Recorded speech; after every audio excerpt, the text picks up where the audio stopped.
మీ తాకట్టు బంగారాన్ని విడిపించిన 30 నిమిషాల్లో క్యాష్ ఇవ్వబడును. Kommuri gold. Amaravati సీడాక్సిస్ road entry point అదిరిపోయే గ్రీనరీతో ఆహ్వానం పలకబోతోంది. ముఖ్యమంత్రి చంద్రబాబు నాయుడు ఓపెనింగ్ చేయబోతున్నటువంటి ఈ ప్రాజెక్టుకి చుట్టుపక్కల అలంకరణలు మాత్రం అదిరిపోయేలాగా చేస్తున్నారు. ఎందుకంటే ఇక్కడ చెట్లు పెరగవు, ఎట్లాగా కొంత సమయం పడుతుందని అనుకున్నారు కదా. కానీ అమరావతి నిర్మాణంలో భాగంగా ఎక్కడెక్కడైతే ఒక స్థాయిలో పెరిగినటువంటి చెట్లు ఉన్నాయో వాటన్నిటిని కూడా యాజ్ ఇట్ ఈస్గా వేళ్లతో సహా అవి పాడైపోకుండా తీసి వేరే చోట పెట్టి ప్రొటెక్ట్ చేశారు.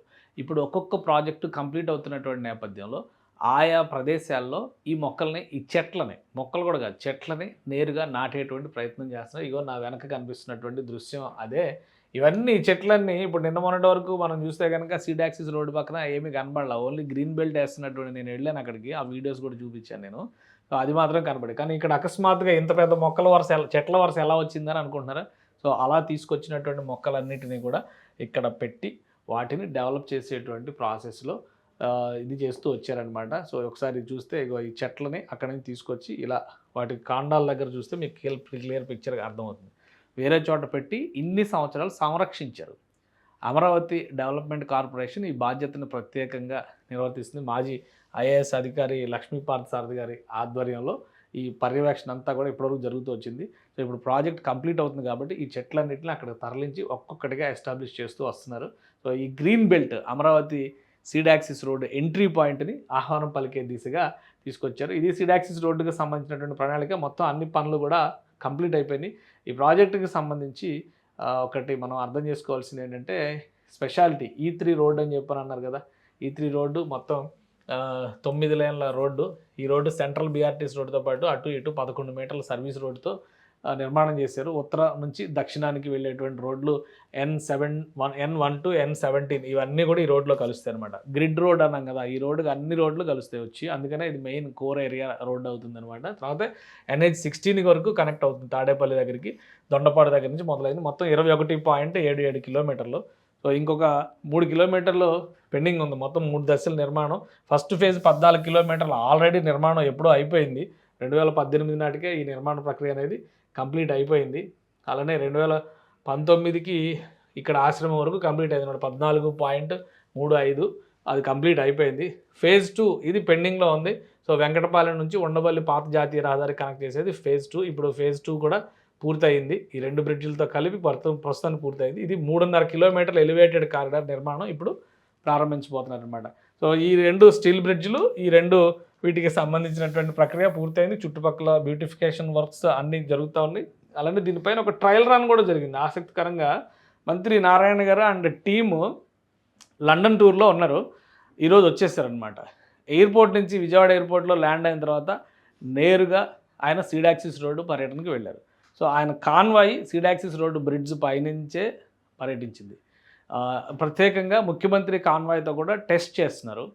13వ తేదీన అఫీషియల్గా మరికొద్ది గంటల్లో ఈ ప్రాజెక్ట్ను ప్రారంభిస్తారు. ఇది ఎయిర్పోర్ట్ నుంచి నేరుగా సీడాక్సిస్ రోడ్డు దగ్గరికి వెళ్తున్నటువంటి దృశ్యాలని మనం చూస్తున్నాం. కొండవీటి వాగు పంప్ స్టేషన్ పక్కన రోడ్డు అనమాట ఇది. సో ఇది సీడాక్సిస్ రోడ్లోకి ఎంటర్ అవుతుంది. ఇక్కడ నుంచి బ్రిడ్జ్ పైకి వెళ్ళేటువంటి మార్గం ఇది. కొండవీటి వాగు పంప్ హౌస్ దాని పక్కన వేసినటువంటి రోడ్డు. మొన్నటి వరకు ఇదంతా కూడా మట్టి రోడ్డు ఉండింది. మొత్తం చదును చేసి ప్లాటింగ్ చేసి రోడ్డు అంతా కూడా స్టెప్ బై స్టెప్ పొరలుగా దాన్ని డెవలప్ చేసి ఫైనల్గా తార్ రోడ్ వేశారు.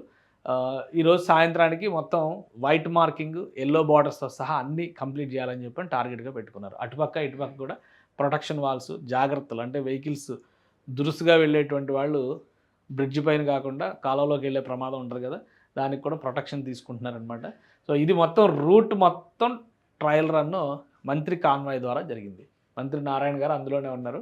ఆయన టీము, ఆయన ఫాలో అవుతున్నటువంటి ఆఫీసర్స్ వీళ్ళందరూ కూడా ఈ రూట్లో ఒక అడుగు వెళ్ళారు. సో అలా వెళ్ళి ఈ బ్రిడ్జ్ పైకి కూడా వెళ్ళారనమాట. ఇది సీడాక్సిస్ road steel bridge, last bridge, Buckingham canal మీద నిర్మాణం చేసినటువంటి బ్రిడ్జ్. ఇది అటు నుంచి ఇటు టర్న్ అయి వస్తుంది అన్నమాట. సో ఇదంతా కూడా చెట్లు పెట్టేశారని చెప్పాం కదా. సో ఆ దృశ్యాలన్నీ కూడా చాలా క్లియర్గా కనిపిస్తున్నాయి. సో ఒక పెద్ద ఘట్టం, కీలకమైనటువంటి ప్రక్రియ. ఎందుకని చెప్పని కీలకమైన ప్రక్రియ అంటున్నానంటే ఇది యాక్సెస్ టు ద వరల్డ్ అన్నట్టుగా అమరావతిని ఒక రాజధానిగా, నగర ప్రవేశానికి దారిగా దీన్ని మలిచేటువంటి ప్రక్రియ అవుతుందన్నమాట. సో దీనికి సంబంధించినటువంటి స్టీల్ బ్రిడ్జ్లకు సంబంధించినటువంటి ప్లాను వీటితో పాటు మనం చూడాల్సినటువంటి మరొకటి ఏంటంటే ఇప్పుడు థర్డ్ ఫేజ్ అని చెప్పని అనుకున్నాం కదా, ఇక్కడ ఉండవల్లి సెంటర్ నుంచి ఈ థర్డ్ ఫేజ్ని ఇలా డెవలప్ చేసుకుంటూ వస్తారనమాట. వచ్చి ఇక్కడ NH16కి కనెక్ట్ చేస్తారు, నేషనల్ హైవే 16కి కనెక్ట్ చేస్తారు. ఇక్కడ ఒక పెద్ద బటర్ఫ్లై జంక్షన్, ఇటు సైడ్ కలకత్తా వైపు వెళ్ళేటువంటి అంటే వైజాగ్ వైపు వెళ్ళేటువంటి, ఇటు మద్రాస్ వైపు వెళ్ళేటువంటివి రెండింటికి కూడా ట్రాఫిక్ కంజెషన్ రాకుండా ఒక బటర్ఫ్లై జంక్షన్ తరహాలో ఒక జంక్షన్ వస్తుంది అనమాట. సో ఆ జంక్షన్ నుంచి యాక్సెస్ పెరుగుతుంది. ఇది థర్డ్ ఫేజ్లో చేసేటువంటి నిర్మాణం. ఈ పిక్చర్లో మీకు క్లియర్గా కనిపిస్తుంది చూడండి. సో ఇక్కడ నుంచి ఇప్పుడు ఈ బ్రిడ్జ్ కంప్లీట్ అయింది కదా, ఇక్కడ నుంచి ఇదంతా కూడా ఎలివేటెడ్ కారిడార్గా వస్తుంది, ఇలా పైనుంచి వెళ్తుంది అనమాట. సో ఇక్కడ సీతానగరం కొండ వస్తుంది, ఇటువైపు కృష్ణానది వస్తుంది అనమాట. ఇటు విజయవాడ వైపు వెళ్ళే రూటు అంటే వైజాగ్ వైపు వెళ్ళే అటు వెళ్ళిపోతాయి, ఇటు గుంటూరు వైపు వెళ్ళేవి కింద నుంచి ఇలా ఇటు వచ్చేస్తాయి అనమాట. పైనుంచి వెళ్ళి ఇటు నుంచి వెళ్ళేది కూడా ఉంటుంది, అంటే ఇటు సర్వీస్ రోడ్లోకి వెళ్ళి ఇటు వెళ్తాయి. సో అట్లా ఒక జంక్షన్ని ప్లాన్ చేశారనమాట, ఒక కంప్లీట్ జంక్షన్ రూపొందుతుంది. ఈ లండన్ టూర్ తర్వాత నేరుగా మంత్రి వచ్చి మళ్ళీ ఈ అన్నింటినీ కూడా ఈ ప్రాంతాలన్నింటినీ పర్యటించడం. ఇంకోటి ఏంటంటే ఇప్పుడు ఈరోజు జరిగినటువంటి ప్రత్యేకమైన కార్యక్రమం, అమరావతిలో రోడ్ నెట్వర్క్ ఏ విధంగా డెవలప్ చేయబోతున్నారు. ఎందుకంటే ల్యాండ్ అంతా అక్విజిషన్ అయిపోయింది, నిర్మాణాలు చేసేటువంటి అంటే ల్యాండ్ పూలింగ్ ద్వారానే అయింది మేజర్ షేరు.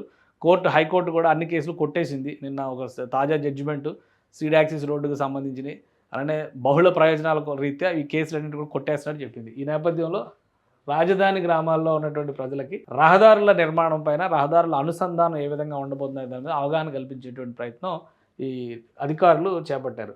సో మొత్తం మీద అమరావతిలో సీడాక్సిస్ రోడ్డుకి సంబంధించి ఓపెనింగ్ మహాఘట్టం రెడీ అవుతుంది. ఇది అయిన తర్వాత ఇది E3 రహదారి, దీని తర్వాత ఇంకా పెద్ద రహదారి E5 రహదారి ఉంది. అది ఎయిమ్స్ వైపు కనెక్ట్ అవుతుంది. అది కొండలను తొలుచుకుంటూ ఆ మార్గాన్ని నిర్మిస్తూ వస్తున్నారు. అది కూడా ఒక బృహత్తరమైన ప్రాజెక్ట్ అయింది, ఎందుకంటే అది ఆంధ్రప్రదేశ్ శాశ్వత అసెంబ్లీకి ముందర వెళ్ళి కనెక్ట్ అయ్యేటువంటి మార్గం అనమాట. సో ఆ మార్గంలోనే హై స్పీడ్ బుల్లెట్ ట్రైన్ కూడా వస్తుందని చెప్తున్నారు. సో ఒక కీలక ఘట్టం అవుతుంది ఇది. తదుపరి అభివృద్ధికి సంబంధించి తదుపరి ప్రణాళికలకు సంబంధించినటువంటి ప్రక్రియ ముందుకు కొనసాగుతుంది.